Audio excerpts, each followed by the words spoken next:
Ouais, abonnez-vous massivement sur Dia sur l'univers officiel, Kinshasa Monde TV, Junior Dia sur le mémoire de la presse. Il n'y a pas à dire quoi. Papa Dieu de Dia sur Simira de Dia, on est là ensemble quoi.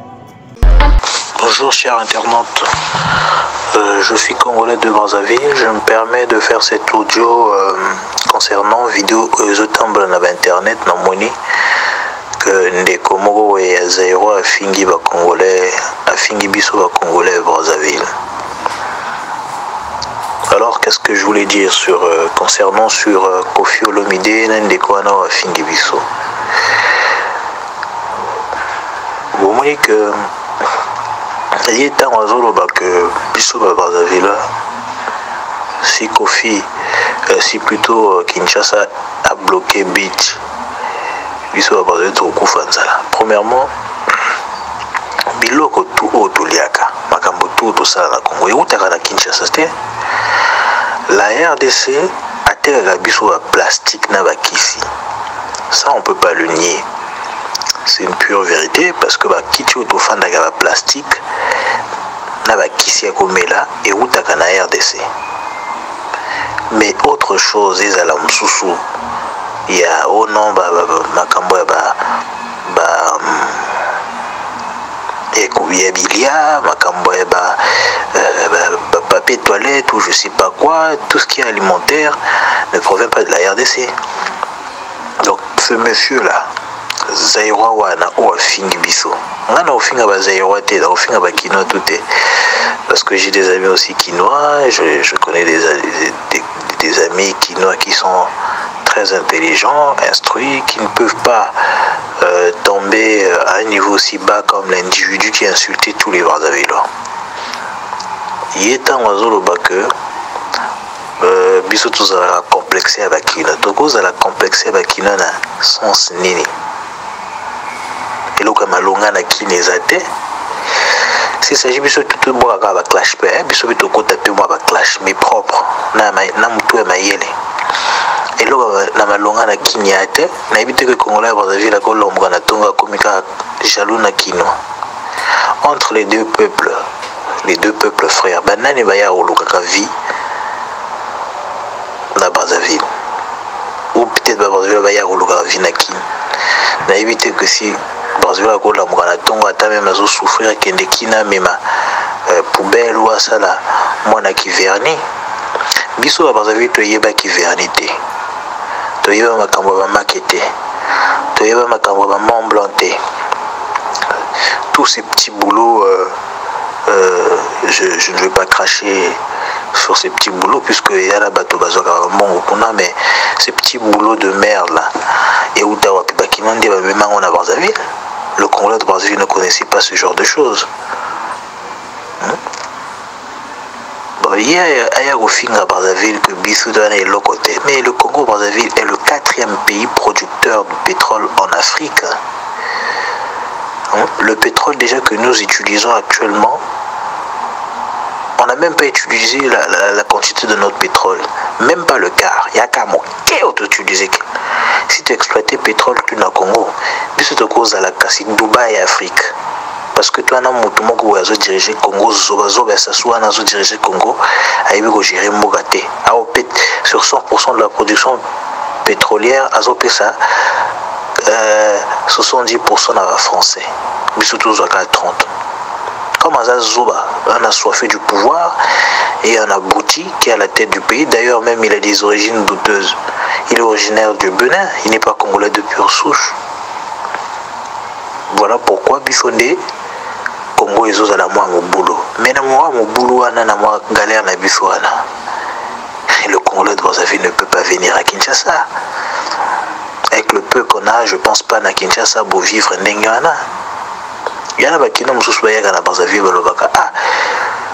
nga komela lait ou bien café na komela ngo kaka na Brazzaville parce que biso lait même lipa ya pamba ya pasi ya kolia. C'est un qui le disait, mais c'est pas pour autant nous les Brazzavillais on va faire des vidéos pour clasher les Quinois. Donc nalingo yebisa boyebisa na ndeko na bino wana Zaïrois wana afingi ba Brazzaville likolo ya Koffi Olomide, lui qui défend Koffi Olomide. Mais Koffi Olomide, si c'était un homme sage, il sait très bien, Sassou, ça c'est pour Sassou, il est au pouvoir bientôt 41 ans au pouvoir, qu'il a la tête du Congo, 41 ans, 42 ans même, voire. Mais sur les 42 ans, le type n'arrive même pas à développer ce pays.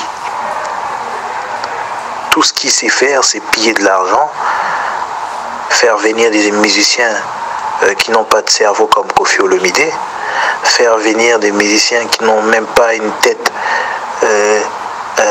qui réfléchit comme le cas de Tchalamouana ou encore le montant de mon frère Mokongo Werason, ce qui est déplorable.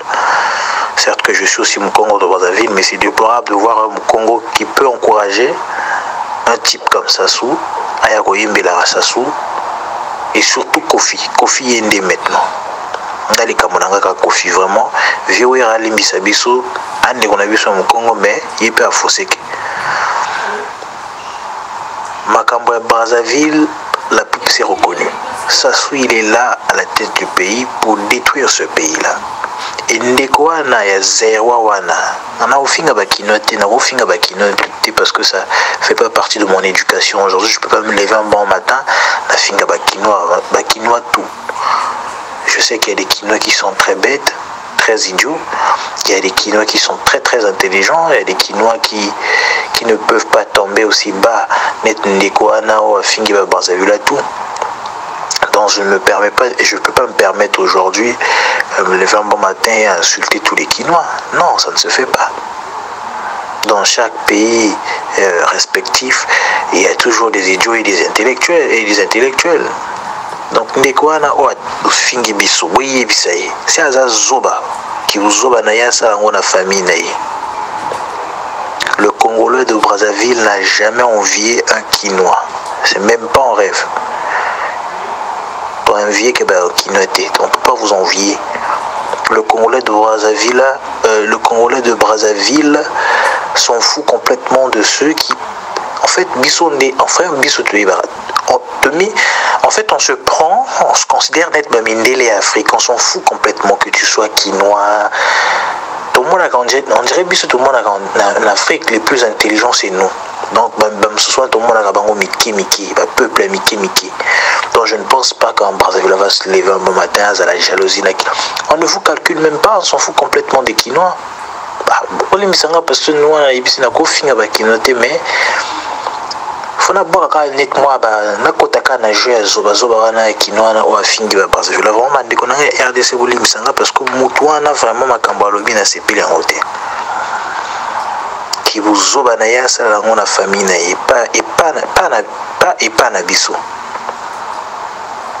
Si les Joe il connaît rien sur le Congo Brazzaville, il n'a qu'à fermer sa gueule et de rester dans son petit coin. Il ne peut pas se réveiller un bon matin à dire que oui, Brazzaville va beaucoup fanzala. Mais non, Brazzaville, le Congo Brazzaville, c'est un pays très riche. Vous voulez qu'on vous cite les richesses, disons des matières premières que nous avons ici au Congo? Le Congo Brazzaville, le pétrole n'en parlons même pas, le diamant n'en parlons même pas. Là récemment on vient de découvrir que la plupart les terres qui constituent Brazzaville est remplie du coltan. Donc makamwana toko kitana basse swana mikete. Yaza zoba, boyibsende kuna bino azazoba.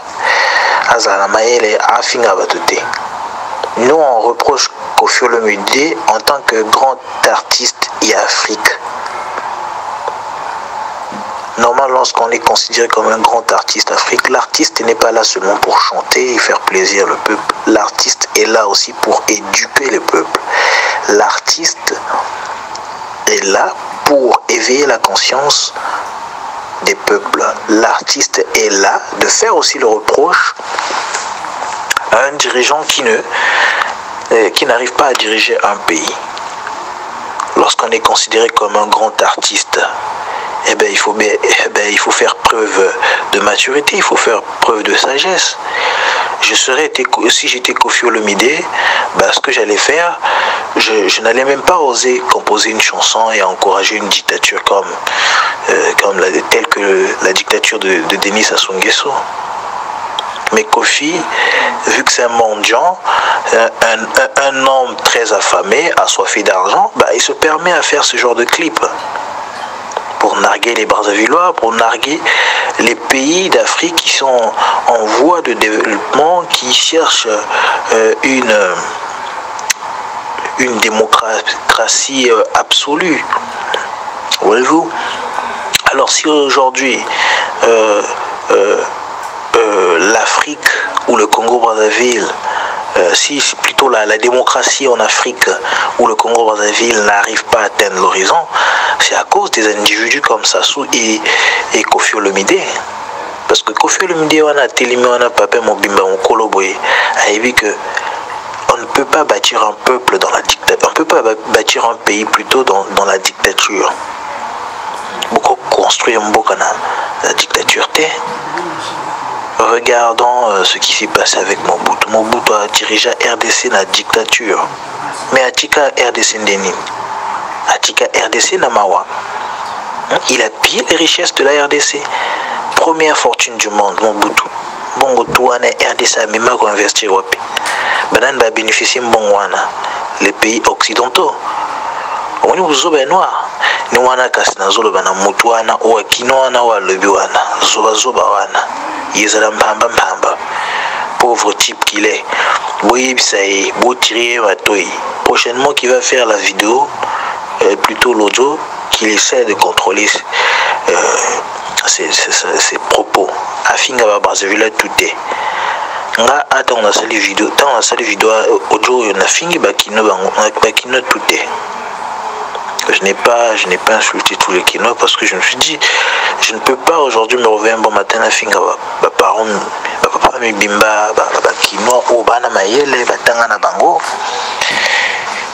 qui n'ont rien à envier na mboka mususu.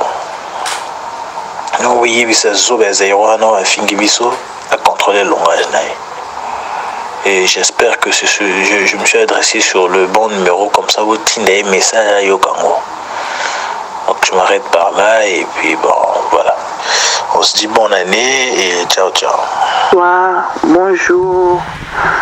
Bande konyo soba yamba audio oyo. Nanga kina loba boye. Nazo loba, nazo s'adresser ba Congolais à Brazzaville sauté. Jamais. Nazo s'adresser na bateau yo, ba loba ki pe bateau ba finga ki. Nazo s'adresser na bango. Omoni ceux qui battent bazo qui peut binoter et peut ça une occasion té occasion moté ya ko finga ka bato tout le temps non et puis une occasion té vous ça attention penza jamais Koffi Olomide ko fanda yé moko dans les villes qui ne koyemba non faut ba benga ya plus c'est le cas en 2016. Mais na éviter ceux qui ba mapouya poto, ceux qui ba nzala poto, ceux qui craquage, ceux qui va fartir et dépasser batumi tout au finga au fingi wana eza malamu te.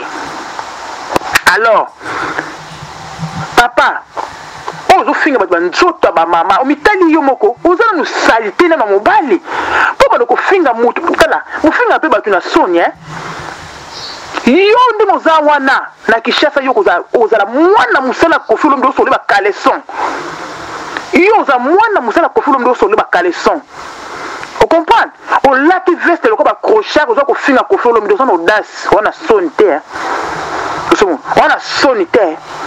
Est-ce que Koffi Olomide a yembela Sassou Yemoko depuis 2016 osala ki wapi ozo luka mukana sima Koffi Olomide ozwango te eza nini ezaka nini yango peza nini ko ba ko finga mutu tina niveau wana to mozo le ko finga mutu kene na salon ata na Château Rouge ata na Château d'Eau kata na mandefu kata suki to mozo le ko finga mutu lati vese loko ba crochet otie loko la mundele awa apesa mutu so kazo sur ma téléphone otie pe téléphone ba ko finga mutu ozo dégager na sola mutu kina sola munoko ko finga Koffi Olomide oza na audace de nini yo mama oyo ye oza na sona tamu que to bani Koffi lobisi baba nani baba za tem poli loko ayo oza poli ya mwasi yo côté ma to finga kofi lakisa na mobali na onana lakisa na mobali non pote mo finga kofi olomide lakisa na mobali na yo kofi respecta basi minimum respecta basi makambo ta basi ko kota kutu te mama okopesa nga kanda makasi mama na biso bolongole bilamba nyonso mama tikali mutakala nde baboti ye bobosani bobosani kofi respecta basi respecta nani de yo alongola kaleson batusu zomona ke moketa fingaka yango epesi bino occasion bokende kofinga baministère na biso yango epesi bino occasion bofinga biso nazoloba bino aloba mpona bakongole braza nyonso te bakongole braza balamu bazali ebele kutu oyo mwa 5 mwa 7 basangani oyo mitu esalaka bito bakraka mapu etonda bango bakraka bakoma lokwa bakrochat babana kofinga bato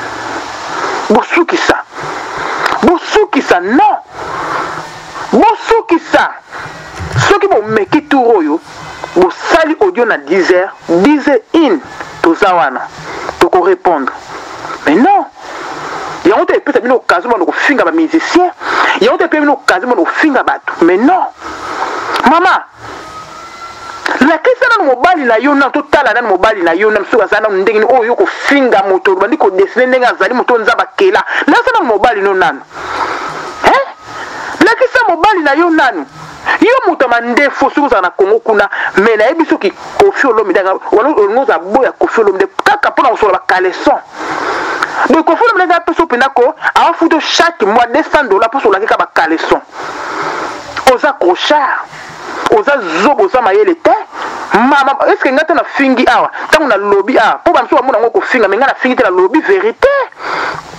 nde na lobi boye eske na fingi mama moto mpe na fingi tata moto nazoexplike bino baimpoli moko boye bafingaka soki bato bafingaka bino mpe epesi bino occasion nde okiko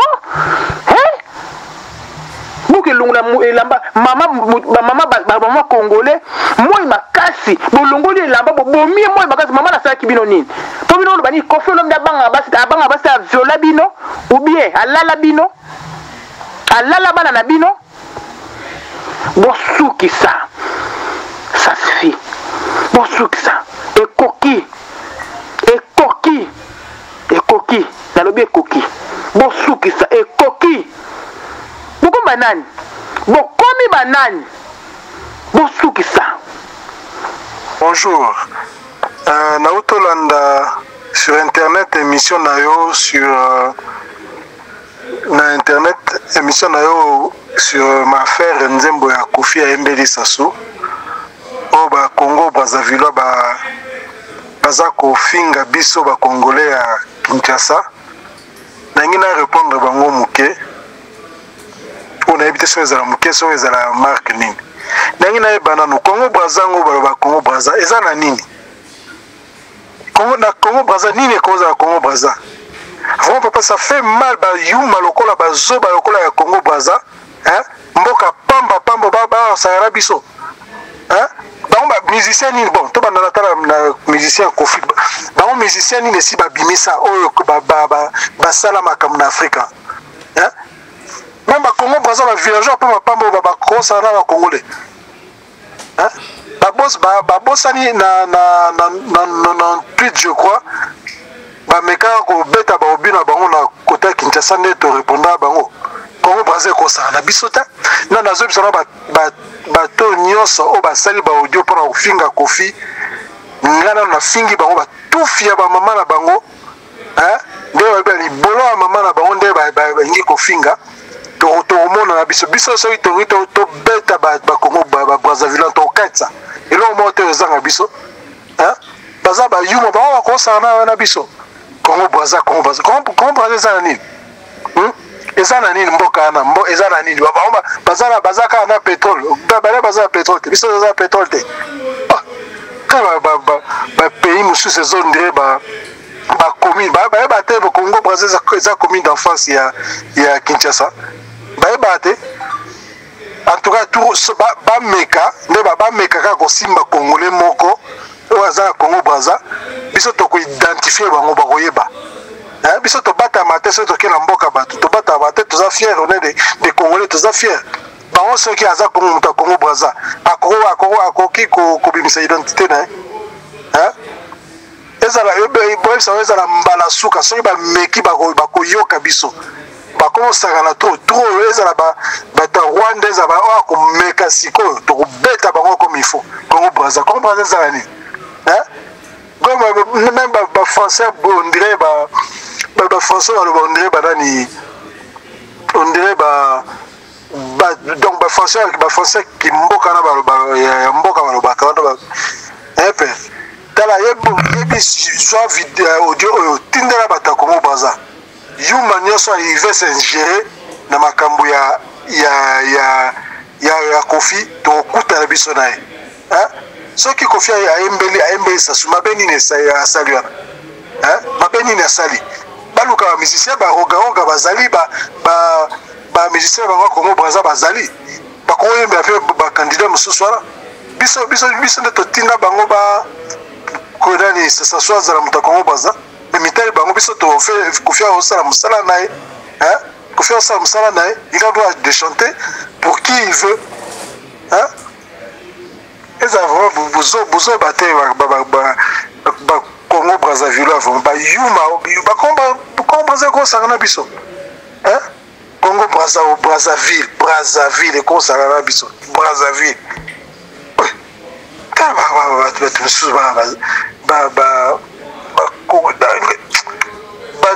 bato bakomi d'enfance tata komi d'enfance bazosala oyo barumbu ya ngambo soki nini barumbu te barumbu bien limité ya en face na biso poka nzambe asalaka moko mosusu vraiment nazwa ta nini direction ya armée Afrique centrale wana ekosentir donc on va annexer na kosalaka na annexer ya quelques deux avenues ya Congo Brazza wana na kotisi yango na koti yango na Afrique Rwanda na kotisi nini bango tout mais te bango mpe mawa trop d'ailleurs nayebisaka Brazzavillois basala keba Congo Kinshasa eza master na bango te Congo Kinshasa eza master na bango te toyebi kanda na bango eza nde tobeta bango mpe bino botikala jamais ozala au-dessus ya Congo Kinshasa Congo Kinshasa eza grande puissance papa Zaïre au monde Zaïre eza grande puissance on a tout ici on a tout soki todeside tozala lokola Chine tokozala soki todeside tozala lokola basingapour tozala eloko moko te emanke biso yebisa bato ya bayuma na bangoto babo ya Congo Brazza batufi na bango. Ouais, abonnez-vous massivement sur Dias Univers officiel, Kinshasa Monde TV, Junior Dias sur le mémoire de la presse. Il n'y a pas à dire quoi. Papa Dieu de Dias, Sosimira de Abadias, on est là ensemble quoi.